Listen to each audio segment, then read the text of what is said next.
चलिए good evening सभी को, गुड इवनिंग सभी को, राम राम सभी को, जय हिंद। चलिए आवाज़ आ रही है? एक बार सभी लोग कमेंट कर दीजिए। आवाज़ मिल पा रही है आप सभी को? मिल पा रही है? मिल पा रही है ना? तो चलिए स्टार्ट करते हैं आज की इस सेशन को।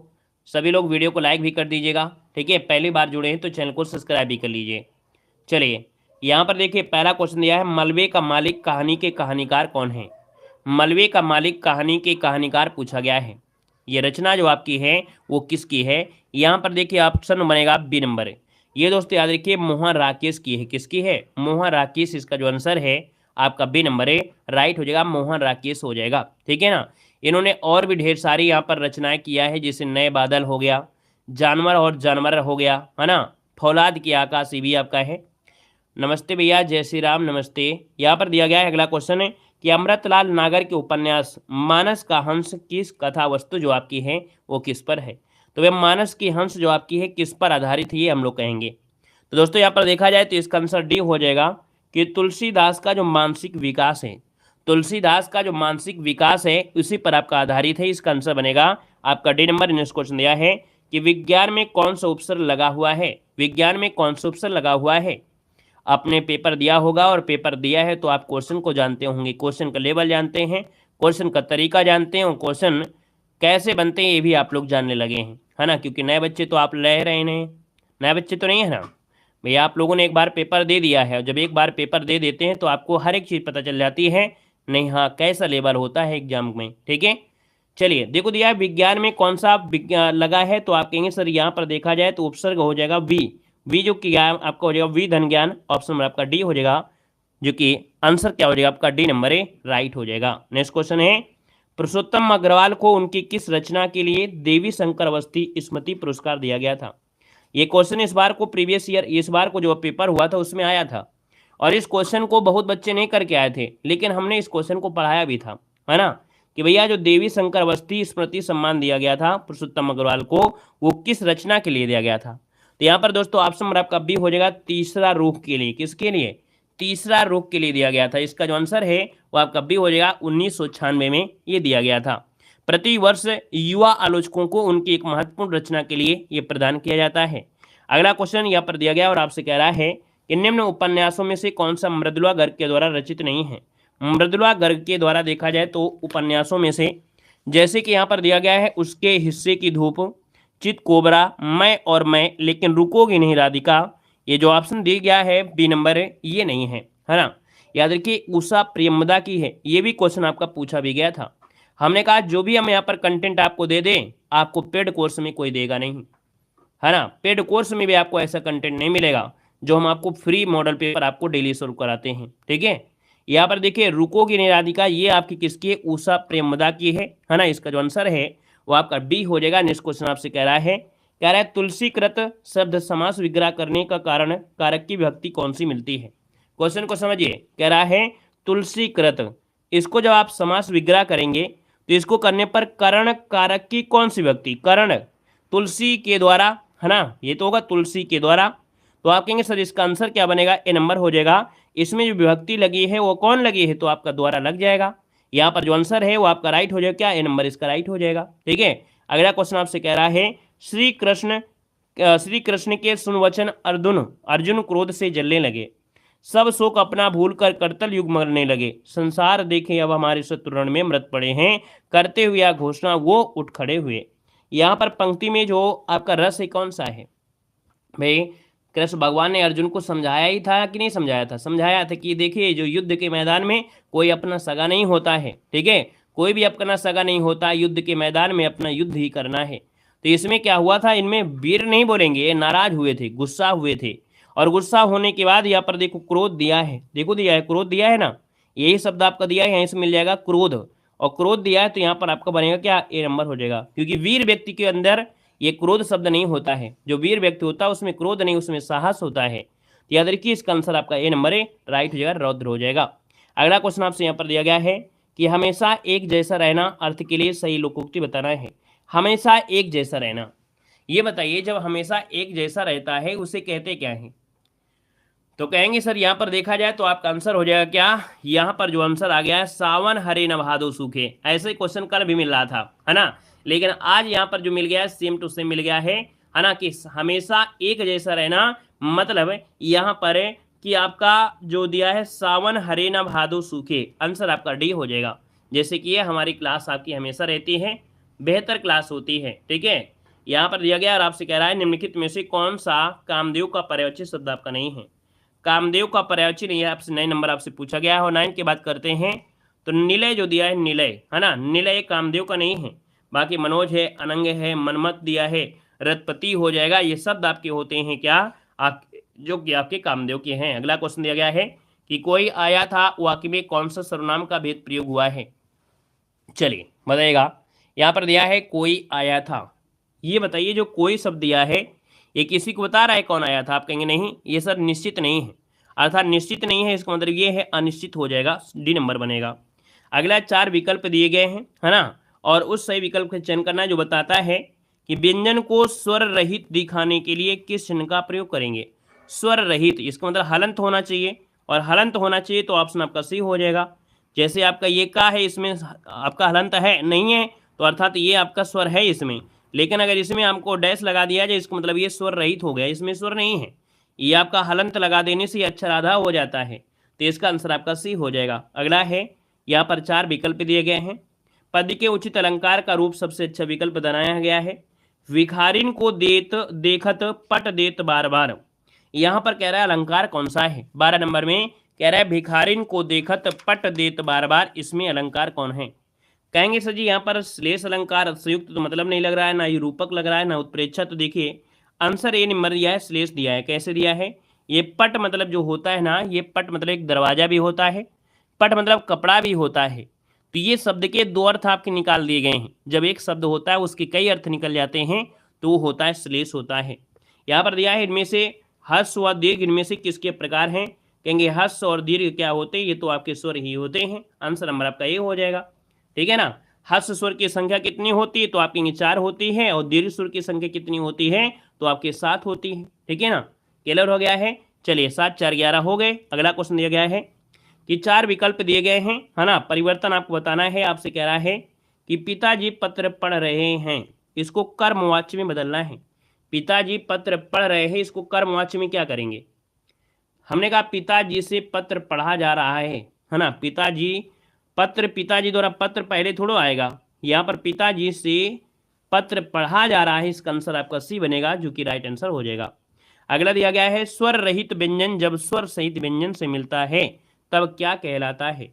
स्वर रहित व्यंजन जैसे आपका दिया गया है का दिया गया है, स्वर सहित व्यंजन जैसे आपका सा दिया गया है, तो ये जो आपके का और सा होता है तो इसको बनते छा बनता है।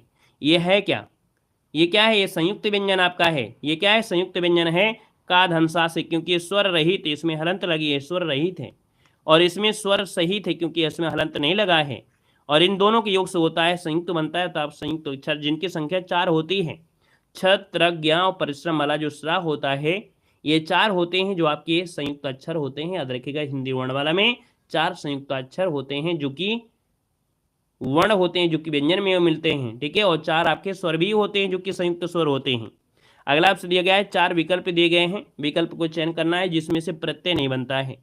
प्रत्यय नहीं बनता है, देखिए लालिमा दिया है, आप कहेंगे लालिमा में ईमा शब्द आपको निकल आएगा, क्या निकल आएगा, ईमा शब्द आपको निकल आ जाएगा, ठीक है। टुकड़ी दिया गया, टुकड़ी, टुकड़ी शब्द में बड़ी ई निकल आ जाएगी। यहाँ पर दिया गया शक्तिमान, शक्तिमान, मान शब्द आपका निकल के आएगा। सफल में कोई प्रत्यय तो नहीं लगा है, जब नहीं लगा है तो आंसर क्या होगा, डी आपका हो जाएगा। नेक्स्ट क्वेश्चन दिया है इनमें से किस चिन्ह का अर्थ आधा रुकना होता है। आधा रुकना है, आधा रुकना, ये क्वेश्चन आपके देखिए यूपीपी का पेपर आपने दिया होगा तो ये क्वेश्चन आपने देखा होगा, इसी प्रकार से इसी लैंग्वेज में क्वेश्चन आया भी था कि आधा रुकना, और आधा रुकना मतलब क्या कह सकते हैं, अल्प विराम या अर्ध विराम। देखिए अल्प और अर्ध क्वेश्चन में ही आंसर छुपा हुआ है, अल्प और अर्ध, है ना। देखिए 17 नंबर का जो ऑप्शन दिया है आपका अल्प विराम ये वाला होता है, मतलब ये जो आपका दिया है बी नंबर, ये है अर्ध विराम, और ये जो आपका दिया गया है ये है अल्प। अल्प मतलब बहुत ही कम समय के लिए रुकना पड़े, लेकिन अर्ध मतलब हो गया आधा, है ना। तो अर्ध विराम क्या होता है, ये अर्ध विराम होता है। तो कहेंगे आंसर नंबर आपका बी हो जाएगा, अर्धविराम ऐसे लगता है। ठीक है, अगला क्वेश्चन आपसे कह रहा है कि यह ताले की चाबी है। ताले की चाबी कौन सा कारक है? तो जब तक हम ताले में चाबी नहीं डालेंगे तो भैया बताइएगा कैसे खुलेगा। तो इसका मतलब 18 नंबर का जो ऑप्शन है वो आपका हो जाएगा ए नंबर, संप्रदान। ये देना पड़ेगा, ये चाबी को हमको ताले पे देना पड़ेगा। तो याद रखिए इसका आंसर संप्रदान कारक होता है ना। इसका जो आंसर बनेगा वो राइट हो जाएगा आपका, कौन सा, ए नंबर हो जाएगा। यह ताले की चाबी है ना। यहाँ पर इस संप्रदान का मतलब हो गया एक प्रकार से देने से आपका संबंधित है। यहाँ पर दिया गया कोष्ठक में जो चिन्ह दिया गया है ना, ये कैसा चिन्ह आपका है? ये चिन्ह जो आपका ये विस्मात बोधक है। किसका है? विस्मात बोधक हो जाएगा। ठीक है, अगला क्वेश्चन आपसे कह रहा है, दिया गया बाल की खाल निकालना, इस मोहरे का अर्थ क्या होता है? बाल की खाल निकालना, इसका मोहरिक अर्थ बताना है। यहाँ पर देखो बाल की खाल निकालना मतलब क्या होगा, तो आप कहेंगे सर ऑप्शन सी हो जाएगा, बहुत मीन मेख करना, है ना। बाल की खाल निकालना मतलब बहुत मीन मेख करना। देखिए इसका आंसर बनेगा आपका सी नंबर है, राइट हो जाएगा। नेक्स्ट क्वेश्चन दिया गया है कि जिस पर क्रिया का प्रभाव पड़े उसे क्या कहते हैं? जिस पर क्रिया का प्रभाव पड़े, और क्रिया का प्रभाव पड़ता है तो भैया किस पर पड़ेगा? कर्म ही पड़ेगा। हमने कहा सकर्मक, क्या बताया था? सकर्मक बताया था, सकर्मक मतलब क्रिया का प्रभाव जब आपकी कर्म पे पड़े तभी तो ये सकर्मक होगी। और अगर कर्म का प्रभाव कर्ता मतलब कर्म में ना पड़े, सीधा कर्ता में पड़े तो भी अकर्म हो जाएगा, अकर्मक बनेगा। तो क्रिया का प्रभाव पड़ रहा है तो ये कर्म होता है और ना पड़े तो अकर्म होता है। इसका आंसर आपका सी बनेगा। अगला है चाबुक निबंध संग्रह के रचनाकार कौन है? चाबुक निबंध संग्रह इसके रचनाकार पूछा गया है और इसका आंसर जो बनेगा वो हो जाएगा सूर्यकांत त्रिपाठी नैला। क्या हो जाएगा? सूर्यकांत त्रिपाठी नैला इसका आंसर है, राइट हो जाएगा। नेक्स्ट क्वेश्चन दिया गया है, निम्नलिखित शब्दों में से क्रमशः पर्यायवाची शब्द आपको बताना है। पार्वती, पुत्र और पृथ्वी। पार्वती का पर्यायवाची क्या हो जाएगा? यहाँ पर देखो रुद्राणी कहते हैं, पुत्र का नंदन हो जाएगा और पृथ्वी का अवनी होता है। आंसर नंबर आपका बी वाला यहाँ पर जो आया है बिल्कुल सही हो जाएगा। नेक्स्ट क्वेश्चन दिया गया है कि समान अर्थ बताने वाले शब्द क्या कहलाते हैं? समान अर्थ बताने वाले शब्द क्या कहलाते हैं? समान अर्थ दिया है, समानार्थी हो जाएगा, जैसे आकाश, व्योम, नभ, गगन, अंबर, है ना, ये सब तो होते हैं। तो कहेंगे सर आंसर इसका हो जाएगा सी नंबर, पर्यायवाची होता है। स्वर संधि में किसका मेल होता है? स्वर दिया है तो आप कहेंगे सर जी स्वर संधि में स्वर का ही मेल होता है। स्वर का स्वर के साथ ही तो मेल होता है ना। यहाँ पर आंसर क्या बनेगा? ए नंबर हो जाएगा भैया। जैसे छोटा है तो छोटी ही हो जाएगा, छोटा प्लस छोटी, है ना, मतलब जहां भी देखा जाए तो स्वर का ही स्वर के साथ मेल होता है तो स्वर संध होता है। बाकी जो आपकी व्यंजन है, जो आपकी विसर्ग है, उसमें स्वर जो आपका व्यंजन है ये आपके ऐड होते हैं। यहाँ पर दिया है दंत ध्वनि कौन सी है? दंत ध्वनि कौन सी है? दंत। तो भैया दंत जब बोल रहे हैं तो आपकी जीभ आपके दांत को स्पर्श कर रही है। ऐसा कौन शब्द है जिसको बोलने में जीभ आपके दांत को स्पर्श करेगी? ला। ला जो ऑप्शन दिया गया है यहाँ पर आंसर सी हो जाएगा। दंत में जो आपका आता है दोस्तों याद रखिएगा, दंत आता है ता वर्ग में। किसमें? ता वर्ग में। और ता वर्ग में ता, था, दा, धा, ना भी होता है, साथ में ला भी होता है और सा भी होता है। ये जो सा होता है ये भी इसी में ही आपका आता है, याद रखिएगा। बाकी हमने कहा सर जी मूर्धा की बात करें तो मूर्धा तो आपका आता है टा वर्ग में, लेकिन टा वर्ग में भी क्या होता है? रा होता है और आपका सा आता है। ये जो आपके दो शब्द होते हैं ये मूर्धा में आते हैं। यहाँ पर देखिए दंत में जो आपका शब्द आते हैं ये आपके आते हैं। एक शब्द होता है कंठ, है ना, कंठ में, और कंठ में देखा जाए तो कंठ में क्या होता है? कंठ में भैया का वर्ग तो आता ही आता है, साथ में छोटा आ भी आता है, बड़ा आ भी आता है ना। यहाँ पर देखा जाए जो आपका हा आता है वो भी इसी में आपका आता है। विसर्ग भी जो आपका होता है विसर्ग ये भी आपका इसी में आता है। ठीक है, क्लियर है ना। तालु की बात करें तो तालु किस में होता है? चा में। ठीक है, तालु जो होता है चा वर्ग में। चा वर्ग में छोटी भी आती है, बड़ी भी आती है, साथ में या भी आता है और आपका सा भी आता है। ठीक है, ये भी आपको नोट कर लेना है। यहाँ पर अगला क्वेश्चन दिया गया है, कह रहा है निम्न में से कौन सा वर्ण अघोष दिया है? अघोष क्या होता है? किसी वर्ग का पहला और दूसरा शब्द होता है अघोष होता है। ठीक है ना। अब यहाँ पर देखिए जो चा दिया है ये आपका पहला ही तो आपका आएगा, अघोष आपका हो गया है। मतलब स्वर या स्वर जो आपकी तंत्री होती है कंपन के आधार पर दो प्रकार से होती है, एक अघोष होता है, सघोष होता है। अगला है पद्मावत किसकी रचना है? पद्मावत रचना किसकी है? पद्मावत, पद्मावत है मलिक मोहम्मद जैसी की है ना। पद्मावत, अखरावट, आखिरी कलाम, ये सब जो आपकी हैं इन्हीं की हैं। यहाँ पर आंसर आपका बी बनेगा। नेक्स्ट क्वेश्चन दिया गया है कि निम्न वाक्यों में से पूर्ण वर्तमान काल को स्पष्ट करना है। पूर्ण वर्तमान काल, पूर्ण मतलब आपका पूरा शब्द आपका समान हो गया होगा, है ना। जैसे अब हमारे पढ़ने का समय हो गया है ना। यहाँ पर देखिए इसका आंसर आपका ये हो जाएगा, अब हमारे पढ़ने का समय हो गया है, मतलब यहाँ पर देखा जाए पूर्ण हो गया और वर्तमान भी है। अंश नंबर का ये बनेगा। अगला दिया है निम्न वाक्यों में से संबंध कारक वाले बताना है। संबंध, संबंध कहाँ पर दिख रहा है? यहाँ पर देखा जाए जो संबंध दिया गया है कि राम खाना खाता है, राधा का कुत्ता बहुत तेज दौड़ता है। तो देखिए का शब्द है, का, की, के, ये किस में आते हैं? संबंध में आते हैं। आंसर क्या हो जाएगा? बी हो जाएगा। अगला है जिनका संबंध अध्यात्म से है, उसके लिए शब्द बताना है। जिनका संबंध आध्यात्म से है। जब आध्यात्म से दिया है इसको बोलते हैं आध्यात्मिक। क्या बोलते हैं? आध्यात्मिक बोलते हैं। ठीक है। जिनका संबंध धर्म से होता है उन्हें धार्मिक कहते हैं। जिनका संबंध शास्त्र से होता है उनको शास्त्री कहते हैं। जो नीतिगत की अनुकूलता से भरा होता है उसको नैतिक कहते हैं। अगला है महोषध शब्द का संविच्छेद। महोषध शब्द का संविच्छेद पूछा गया है। महोषध हो जाएगा महाधनौषध। महाधनौषध दिया है तो आप कहेंगे सर इसका आंसर तो आपका आ गया है नंबर है, यहाँ पर ये हो जाएगा। लेकिन अ की मात्रा होती है किस में होती है? अ की जो मात्रा दी गई है वो वृद्धि में होती है। आप कहेंगे सर ये तो वृद्धि संधि हो जाएगा। अगला दिया गया प्रश्न में आपसे दिया गया है गद्यांश, गद्यांश को स्किप करते हैं। पूर्वजों के बारे में दिया है, आर्य समाज के बारे में दिया है, इसको आराम से पढ़ेंगे और इसको आप लोग सॉल्व कर लेंगे। आइएगा क्वेश्चन नंबर आपका दिया गया है आपके समान जागरूकता में कि निम्नलिखित में से कौन कैबिनेट स्तर का आपका होता है? कैबिनेट स्तर में देखा जाए तो भैया जो आपके भारतीय रिजर्व बैंक का गवर्नर से मतलब नहीं है, नियंत्रक है नहीं है, मान्यवादी है नहीं है, विपक्ष का जो नेता होता है, याद रखिए जो विपक्ष का नेता होता है याद रखिए कैबिनेट स्तर का होता है। ठीक है, इसका आंसर बनेगा आपका डी नंबर ए, राइट हो जाएगा। नेक्स्ट क्वेश्चन दिया है चीनी मुद्रा को क्या कहा जाता है? चीनी मुद्रा, चीन की मुद्रा है क्या? तो यहाँ पर चीन की मुद्रा को हम लोग बोलते हैं क्या? युआन। युआन को हम लोग दोस्तों एक दूसरी मुद्रा आपकी और भी है रेमिनबी। रेमिनबी इकाई आपकी है। यहाँ पर जो आंसर है आपका सी हो जाएगा और चीन की राजधानी क्या है? बीजिंग हो जाएगा। याद रखिए एक क्वेश्चन होता है संघाई। संघाई को हम लोग क्या बोलते हैं? चीन का मैनचेस्टर कहते हैं। संघाई को चीन का मैनचेस्टर कहते हैं। केंद्रीय पुलिस प्रशिक्षण अकादमी कहाँ पर स्थित है? चलिए यहाँ पर जवाब देना है। आपसे कह रहा है केंद्रीय पुलिस प्रशिक्षण अकादमी जो स्थित है ये आपके कहाँ पर स्थित है? इसका आंसर क्या हो जाएगा? दोस्तों यहाँ पर देखा जाए 40 नंबर में और 40 का जो ऑप्शन आ गया है ऑप्शन नंबर क्या हो जाएगा? यहाँ पर डी हो जाएगा आपका भोपाल हो जाएगा। भोपाल, डी नंबर आपका बनेगा, भोपाल हो जाएगा। अगला क्वेश्चन आपसे कह रहा है महिला और बाल विकास मंत्रालय के अनुसार निम्नलिखित में से कौन सा विकल्प महिला सशक्तिकरण कार्यक्रमों का हिस्सा बनने वाली योजनाओं के संदर्भ में आपका गलत दिया गया है? दोस्तों 41 नंबर में तो यहाँ पर याद रखिएगा कह रहा है कि महिला और बाल विकास मंत्रालय के अनुसार निम्नलिखित में से कौन सा विकल्प महिला सशक्तिकरण के हिस्सा बनने वाली योजनाओं में से गलत दिया गया है? महिला सशक्तिकरण में आपका हुआ था क्या? बेटी बचाओ बेटी पढ़ाओ, महिला ईट हाइट और सुराधार ये जो आपका है। लेकिन आयुष्मान भारत योजना ये क्या है? इससे क्या नहीं है ना? आयुष्मान भारत की घोषणा ये केंद्रीय वित्त मंत्रालय 2018 के बजट में किया गया था, है ना? तो यहाँ पर देखा जाए वित्त मंत्रालय के अंतर्गत कार्य करता है, तो इसका आंसर आपका बी बनेगा। नेक्स्ट क्वेश्चन दिया है केंद्रीय पुलिस प्रशिक्षण अकादमी में निम्नलिखित में से किस श्रेणी के अधिकारियों को बुनियादी प्रशिक्षण मिलता है? बुनियादी प्रशिक्षण दोस्तों यहाँ पर देखिए CAPT मतलब केंद्रीय पुलिस प्रशिक्षण अकादमी में जो किस श्रेणी के अधिकारियों को बुनियादी प्रशिक्षण मिलता है?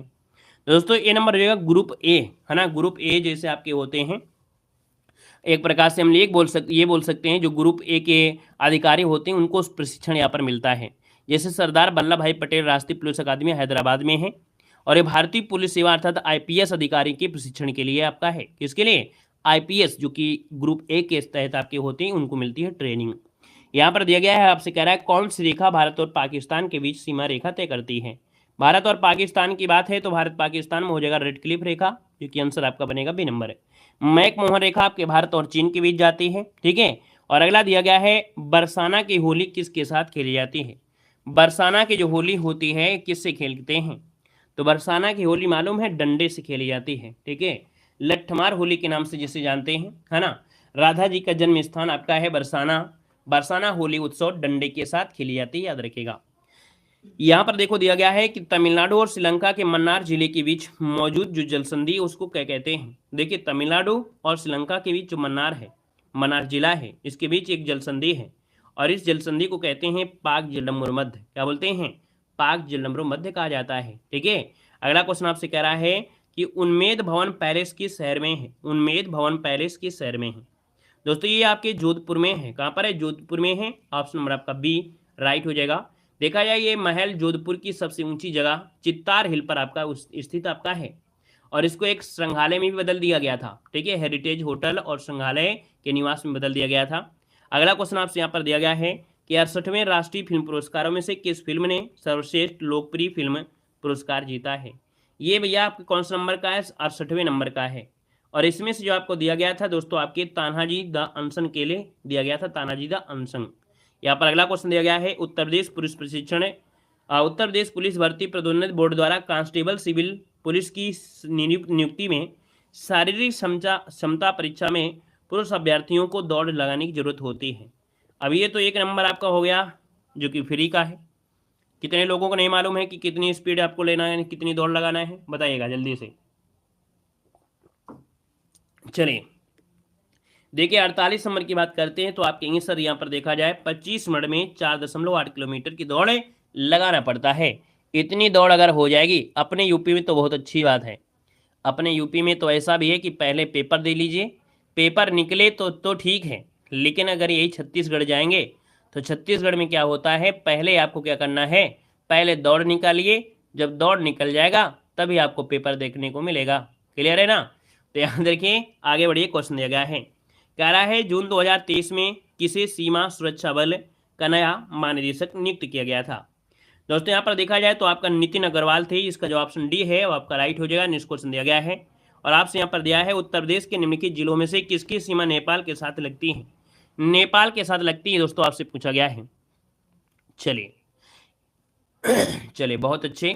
यहाँ पर देखिए आपका जो आंसर है 50 नंबर में ऑप्शन बी हो जाएगा महाराजगंज। हमने कहा सर नेपाल के साथ कितने जिला जुड़ते हैं आपके, तो आप कहेंगे सर ये 7 जिले हैं जो नेपाल के साथ जुड़ते हैं, है ना। और नेपाल के साथ जो आपके जैसे महाराजगंज है, सिद्धार्थनगर है, बलरामपुर, श्रावस्ती, बहराइच, लखीमपुर खीरी और पीलीभीत। अब यहाँ पर देखिए कौन सा आंसर आ गया, बी नंबर आपका हो गया है।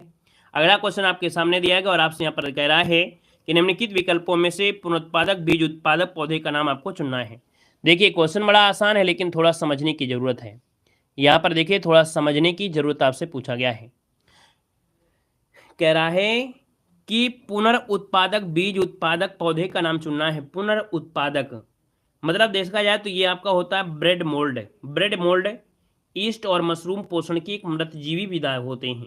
वे मृत और क्षयकारी कार्बनिक पदार्थों से ऊर्जा लेते हैं और वे जीव जो इन मृत और क्षयकारी जीवों से ऊर्जा लेते हैं उनको मृत पोषी कहते हैं। तो इनको बोलते हैं पुनर्उत्पाद बीज बोलते हैं। यहाँ पर आंसर आपका बनेगा बी नंबर है। जैसे क्या होता है ना वो बेल, जिससे आपने नाम सुना होगा, बेल वगैरह होती है ना, बेलें जो आपके पेड़ में डाल दो तो छल जाती हैं, है ना, सूखी भी होते हैं, दोबारा जीवित हो जाते हैं, है ना। यहाँ पर देखो अगला क्वेश्चन आपसे कह रहा है कि उस ब्रिटिश गवर्नर जनरल का नाम बताएं जिन्होंने भारत में रेलवे का शुभारंभ किया था। रेलवे का शुभारंभ जो किया था वो किसने किया था, बताइएगा। चलिए रेलवे का आपसे पूछा गया और आप कहेंगे सर यहाँ पर रेलवे का शुभारंभ जो किया था ये आपके हैं लॉर्ड डलहौजी। ऑप्शन नंबर आपका डी हो जाएगा लॉर्ड डलहौजी, जिसको ऑप्शन आ रहा है बिल्कुल सही हो जाएगा लॉर्ड डलहौजी। 1853 में 16 अप्रैल 1853 को भारत में प्रथम रेल जो कि बंबई से थाने तक चली थी। अगला है दांतों की वर्धित छवि को देखने के लिए दंत चिकित्सकों द्वारा उपयोग किया जाता है। अर्थात जो आपके दांत वाले डॉक्टर होते हैं वो कौन से लेंस का प्रयोग करते हैं, कौन से दर्पण का प्रयोग करते हैं, कौन से मिरर का प्रयोग करते हैं। तो कहेंगे सर ये दर्पण होता है आपका अवतल दर्पण, है ना। यहाँ पर आंसर आपका बनेगा ए नंबर, क्योंकि इसमें कोई भी चीज होती है बड़ी बड़ी दिखने लगती है। अगला दिया है मृदा जिसमें मुख्य रूप से पोटास की कमी होती है उत्तर प्रदेश के किस जिले में पाई जाती है। यूपी जी के मन में बताया था, जैसे जौनपुर है आपका, आजमगढ़ है ना, जौनपुर है, आजमगढ़ है। यहाँ पर देखा जाए पोटास की कमी आपकी रहती है ना। यहाँ पर जो आंसर है वो आपका बनेगा ए नंबर। अगला है भारत के संविधान का निम्नलिखित में से कौन सा भाग नागरिकता से संबंधित है। कौन सा भाग नागरिकता से, तो भाग सेकंड जो ऑप्शन दिया गया है ना बी नंबर है, ये राइट हो जाएगा। यहाँ पर देखिए एकल नागरिकता आपके भारत में है भी। अगला है कि कर्नाटक संगीत में आलापना हिंदुस्तानी शास्त्रीय संगीत के समान होता है। भैया जो आलापना दिया गया है हिंदुस्तानी शास्त्रीय संगीत के समान होता है, आपके आंसर ऑप्शन सी नंबर है, ये आलाप होता है, आलाप। ठीक है, आलापना हिंदुस्तानी आलाप के समान होता है। यहाँ पर अगला क्वेश्चन आपसे कह रहा है सर्वप्रथम किस देश ने महिला को मतदान की अनुमति प्रदान किया था। महिलाओं को मतदान की अनुमति जो मिली थी वो आपके न्यूजीलैंड में मिली थी सबसे पहले। ऑप्शन नंबर आपका बनेगा यहाँ पर सी नंबर है। G20 की बैठक 2023 में हुई थी और भैया बताइएगा कि G20 की जो बैठक 2023 में हुई थी वो आपकी कहाँ हुई थी, तो आप कहेंगे सर नई दिल्ली में हुई थी, है ना। और G20 से G21 बन गया है। अगला क्वेश्चन आपसे कह रहा है कि एंटीबायोटिक पेनिसिलिन की खोज किसने किया था। पेनिसिलिन की खोज किसने किया था, तो भैया विश्व के पहले वैज्ञानिक थे जिन्होंने एंटीबायोटिक पेनिसिलिन की खोज किया, अलेक्जेंडर फ्लेमिंग। अलेक्जेंडर फ्लेमिंग, जो कि ऑप्शन है आपका बी नंबर। नेक्स्ट क्वेश्चन दिया गया है, भारत को कितने भूकंप क्षेत्रों में या सेस्मिक जोन में विभाजित किया गया है? भारत में भैया आपके 4 भूकंप क्षेत्र आपके हैं, 4 भूकंप क्षेत्रों में डिवाइड किया गया है। इसका आंसर आपका बी हो जाएगा। यहाँ पर दिया गया है और आपसे कह रहा है हिमालय का तीसरा सबसे बड़ा शिखर कौन सा है? हिमालय का तीसरा सबसे बड़ा शिखर दोस्तों ये है आपका कंचनजंगा, ऑप्शन डी हो जाएगा कंचनजंगा। अगला दिया गया, मानव शरीर का कौन सा भाग ऑस्टियोपोरोसिस से प्रभावित होता है? ऑस्टियो से होता है हड्डी, और हड्डी से होता है कि आप कहेंगे सर अस्थियां प्रभावित होती हैं। ऑस्टियोपोरोसिस के कारण हड्डियों के जो घनत्व होता है, घनत्व में कमी आ जाती है, नाजुक हो जाते हैं, टूटने की संभावना बन जाती है ना, फ्रैक्चर हो जाते हैं। तो ये होता है आपका ऑप्शन नंबर आपका सी नंबर ऑस्टियोपोरोसिस। अगला है कवि राष्ट्रीय कवि हैं मैथिली सेनगुप्त का जन्म उत्तर प्रदेश में हुआ था। दोस्तों इनका जन्म हुआ था आपकी झांसी में। कहाँ हुआ था? झांसी में, याद रखिए झांसी में हुआ था। भारत भारती है ना, ये इनकी रचना है जो बहुत पूछी जाती है। साकेत हो गया, जयद्रथ वध हो गया। अगला है कि भैया आपके जो दिया है 52वें नंबर के दादा साहब फाल्के पुरस्कार से किसे सम्मानित किया गया था? तो यहाँ पर देखा जाए तो भैया ये आपके हैं आशा पारेख को दिया गया था, है ना। यहाँ पर जो आपका आंसर है वो आपका बनेगा सी नंबर। और पहली बार जो दिया गया था वो किसको दिया गया था? तो आपकी पहली बार जो दिया गया था ये आपकी देविका रानी को दिया गया था। ठीक है, 1969 में पहली जो बार दिया गया था, 1969 में आशा पारेख नहीं देविका रानी को दिया गया था। ये 52वें नंबर का दिया गया है जो कि आशा पारेख को दिया गया है। अगला दिया है घरेलू हिंसा महिला सुरक्षा कानून कब लागू हुआ था? घरेलू हिंसा महिला सुरक्षा कानून जो लागू हुआ, ये लागू हुआ था 2006 में। कब? 2006 में लागू हुआ था। ठीक है, अधिनियम जो लाया गया था 2005 में, लेकिन लागू हुआ था 17 अक्टूबर 2006 को। अगला क्वेश्चन आपसे यहाँ पर दिया है कि भारत में सर्वप्रथम 2 अक्टूबर 1959 को पंचायती राज व्यवस्था कहाँ से प्रारंभ हुई थी? तो ये व्यवस्था प्रारंभ हुई थी नागौर, जो कि आपके राजस्थान से। 2 अक्टूबर 1959 को जो प्रधानमंत्री थे पंडित जवाहरलाल नेहरू, इन्होंने यहाँ पर शुरू किया था। इसके बाद कहाँ हुआ था? आंध्र प्रदेश में लागू किया गया था। अगला दिया गया है कि एक व्यवस्थित सामाजिक संरचना का संकेत बिंदु, एक व्यवस्थित सामाजिक संरचना का संकेत बिंदु, यहाँ पर देखा जाए तो उद्देश्य और विचारों में समानता होती है। उद्देश्य और यहाँ पर जो विचार है इनमें समानता होती है। समूह निर्माण के विभिन्न रूप होते हैं, जिनमें से ये जो आंसर है आपका सी नंबर है राइट हो जाएगा। नेक्स्ट क्वेश्चन दिया गया है, कह रहा है हर्षवर्धन की राजधानी कहाँ थी? हर्षवर्धन की राजधानी कहाँ थी? कन्नौज थी, ऑप्शन सी हो जाएगा कन्नौज। अगला क्वेश्चन दिया गया है कि राष्ट्रीय तटीय पुलिस अकादमी की स्थापना कहाँ की जाएगी? राष्ट्रीय तटीय पुलिस अकादमी की स्थापना कहाँ की जाएगी? दोस्तों यहाँ पर याद रखिए द्वारका में, ऑप्शन सी हो जाएगा द्वारका। अगला क्वेश्चन दिया गया है कलपक्का में स्थित है, कलपक्का में स्थित है, कलपक्का में दोस्तों परमाणु ऊर्जा केंद्र है। क्या है? परमाणु ऊर्जा केंद्र जो आपका है, ऑप्शन सी नंबर इसका राइट हो जाएगा। आपका आंसर बनेगा आपका सी नंबर बन जाएगा। 1971 में इसको स्थापित किया गया था, जो कि देखा जाए तो आप कहेंगे सर इंदिरा गांधी परमाणु अनुसंधान केंद्र। क्या कलपक्का मतलब हो गया इंदिरा गांधी परमाणु अनुसंधान केंद्र, 1971 में स्थापित किया गया था। अगला क्वेश्चन दिया गया है, कह रहा है भारतीय रिजर्व बैंक के नए गवर्नर जनरल आपके कौन है? तो दोस्तों यहाँ पर देखा जाए 71 नंबर में ऑप्शन सी शक्तिकांत दास हो जाएंगे। अगला उत्तर प्रदेश में लायन सफारी कहाँ पर बन रहा है? लायन सफारी है तो आप कहेंगे सर जी इटावा में है, ऑप्शन डी बनेगा। अगला, यदि पृथ्वी का अक्ष झुका हुआ नहीं होता तो सूर्य की किरणें केवल लंबवत पड़ती किसमें? अगर मान लीजिए कि अगर सूर्य अगर झुका, पृथ्वी आपकी झुकी नहीं होती तो सूर्य की किरणें डायरेक्ट किसमें पड़ती? सामने पड़ती। सामने क्या हो गया यहाँ पर? मध्य, और मध्य हो गया क्या? तो भूमध्य रेखा हो जाता। तो आपका आंसर डी हो जाएगा, भूमध्य रेखा पर पड़ती है ना। अब ऐसे क्या है, झुका हुआ है तो सूर्य की किरणें 6 मंथ इधर जाती हैं, 6 मंथ इधर जाती हैं, और ऐसे होता तो बीचों बीच आपका पड़ता। यहाँ पर दिया है शिक्षा मित्र निम्नलिखित में से किसे कहा जाता है? शिक्षा मित्र। शिक्षा मित्र होते हैं दोस्तों प्राथमिक विद्यालय के लिए जो आपके शिक्षक होते हैं, इनको शिक्षा मित्र कहते हैं। सर्व शिक्षा अभियान को गति देने के लिए यह राज्यों के द्वारा आपका शुरू किया गया था। शिक्षकों की कमी को पूरा करने के लिए इनको नियुक्त किया गया था, इसलिए इनको प्राथमिक विद्यालय के लिए शिक्षकों को मित्र या शिक्षा मित्र कहा जाता है। यहाँ पर अगला दिया गया है, आपसे कह रहा है कौन सा यूपीजेडए और एलआर अधिनियम का सबसे उपयुक्त पूर्ण रूप आपका है? दोस्तों यहाँ पर देखिए आप कह रहा है यूपीजेडए और एलआर एक्ट, ये उत्तर प्रदेश में जो जमींदारी उन्मूलन था, भूमि सुधार अधिनियम था, इसे कहा जाता है। याद रखिए उत्तर प्रदेश जमींदारी उन्मूलन और भूमि सुधार अधिनियम 1950 को हम लोग कहते हैं यूपीजेडए और एलआर एक्ट। इसका जो आंसर है वो आपका सी नंबर ए राइट हो जाएगा। क्या बन जाएगा? सी नंबर ए राइट हो जाएगा। तो दोस्तों इस प्रकार से देखिए ये जो आपकी क्लास है वो आपकी कंप्लीट होती है। डेली हमारी क्लास होती है, डेली आपकी क्लास चलती है, तो आपको डेली जुड़ना है। और हमने कहा है कि आपको सारा दिन यूट्यूब में ही नहीं पड़े रहना है, इसलिए इतनी अभी क्लासें भी नहीं हैं। आपके पास मौका है तो आप किताबों से भी पढ़िए, ठीक है। चलिए, जय हिंद।